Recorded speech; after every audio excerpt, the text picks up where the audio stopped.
तेज हैं लेकिन ये गम की आंधियां टल जाएंगी। इन फौज के चिरागों को ना छूना वरना उंगलियां जल जाएंगी। तुम्हें छोड़ देते हैं मेरे सिपाही भाई, बस एक शर्त पर, घर आ गए अपनी पर तो मिला देंगे तेरी हस्ती को गर्त पर। कश्मीर में उस फर्जी आजादी के लिए कुछ पत्थरों से लड़ जाते हैं और इन जैसे गद्दारों के लिए कुछ वहां सिपाही बर्फ में मर जाते हैं। ये वीडियो आज मेरे उन सिपाही भाइयों के लिए, उन फौजी योद्धाओं के लिए जो वहां पर अपना सुख चैन छोड़कर, अपना घर बार छोड़कर दिन रात लगे हुए हैं वहां पर उन लोगों को बचाने के लिए, उनके परिवारों को बचाने के लिए जो उन पर सुबह शाम पत्थर चलाते हैं। क्या कहा गया, ये पत्थर मारते हैं उसके बाद भी इनकी सुरक्षा की जा रही है। उसका कारण यह है क्योंकि इन सिपाहियों को, ना पुलिस को, ना पैरामिलिट्री फोर्सेस को, ना इंडियन आर्म्ड फोर्सेस को, इनको कोई भी डाउट नहीं है कि भारत का हिस्सा कश्मीर हमारा था, हमारा है और हमारा ही रहेगा। 4-4, 5-5 वीडियो तो मैं कर चुका हूं। कितनी बार यूथ को समझाया जाएगा कश्मीर की कि मत भड़को, जो तुम्हारे आका और अनडिक्लेयर्ड बॉसेस और बाप बन के बैठे हैं वहां पर तुम्हारे, वो क्या करते हैं, अपने बच्चों को फॉरेन यूनिवर्सिटीज में पढ़ा रहे हैं, बड़ी बड़ी जगह में जॉब दे रहे हैं, एग्जाम के लिए मर्सिडीज से जाते हैं और तुम्हें इसलिए पत्थर फेंकने के लिए लगाया है क्योंकि तुम ना पढ़ पाओ, क्योंकि तुम पढ़ जाओगे तो राजनीति समझ लोगे। इतनी राजनीति इनकी चल रही है तो जीत क्यों नहीं रहे हैं? और अगर जिताते भी हो तो आप लोग यार कब समझोगे? जब तुम्हारी हस्ती मिट जाएगी, जब कश्मीर मिट जाएगा तब आप समझोगे। क्या आपकी जिम्मेदारी है समझने के लिए कि आपको हर बार बरगलाया जा रहा है, आपके हाथ में पत्थर दिया जा रहा है और खुद की औलादों के हाथ में आईपैड दिया जा रहा है? अब तो समझ जाओ। आप आपसे नारे क्या लगवाए जाते हैं कि आधी रोटी खाएंगे पर सर नहीं झुकाएंगे, है ना, और सुबह शाम मिलकर इस फौज पर पत्थर चलाएंगे।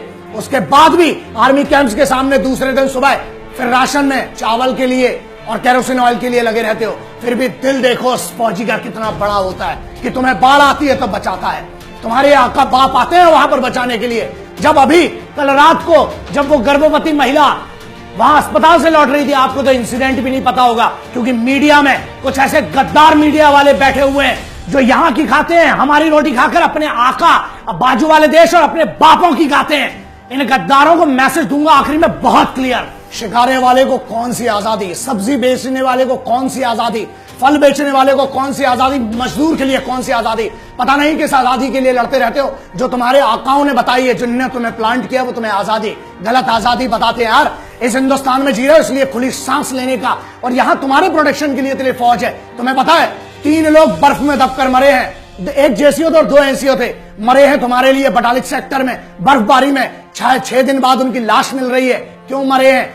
तीनों झारखंड से, तो उनको तो कोई लेना देना नहीं तुम्हारी कश्मीर और तुम्हारी आजादी से, लेकिन इसलिए क्योंकि उन्हें कोई शक नहीं है कि कश्मीर भारत का हिस्सा नहीं है। It is an integral part and the armed forces do not have any doubt about it. और वो मीडिया वालों ने जो इसको इतना हाइप बना दिया है कश्मीर कश्मीर कश्मीर करके, जम्मू तक डेवलप नहीं होने दिया, इतनी बुरी हालत कर दी है, वहां पर बच्चे भूखे मर रहे हैं। अभी जो चल रहा है पिछले 2 दिनों से, कौन तुम्हारे आका लोग आ रहे हैं, कोई वहां पर वही फौज खड़ी हुई है जिसको तुम पत्थर मारते हो ना, रात को एक आवाज में खड़ा हो जाता है, वही बूढ़ी महिलाओं के लिए, वही बूढ़े लोगों के लिए, बच्चों के लिए सुरक्षा के लिए खड़ा हुआ है। और सिपाही की इज्जत करो यार। 7 सितंबर 1989 के पहले एक बंदा बता दो कहां पर चेक पोस्ट थी? कोई फौजी आई कार्ड चेक करता था कश्मीर में?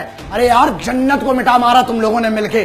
किस नाम पर? उस फर्जी आजादी के नाम पर। एक तरफ तुम कहते हो कि सरकार की नौकरी मत लो, ठीक है, और दूसरी तरफ तुम क्या कर रहे हो, वहां डेवलपमेंट होने नहीं दे रहे हो। तो इशू ये है तुम इस यूथ को बरगला रहे हो क्योंकि तुम्हें वहां तानाशाही करना है, राज करना है और इनको अनपढ़ रखना है। यह सबसे बड़ी प्रॉब्लम है। दूसरी बात, अब गद्दारों सामने बोल रहा हूं और फिर से बोल रहा हूं, इस बार फोन आते हैं बड़े, फेक साबित कर दोगे, फ्रॉड साबित कर दोगे, क्या बोलते हो मेरे बारे में, है ना, मीडिया में बड़ी धमकियां आते हैं मीडिया वाले जो मेरे को कर रहे हो। सबको बता रहे इस देश में 2 टाइप के मीडिया है, एक वो जो देश के सिपाही की बात करते हैं और एक वो रोज कोशिश करते हैं फोन कर करके, है ना।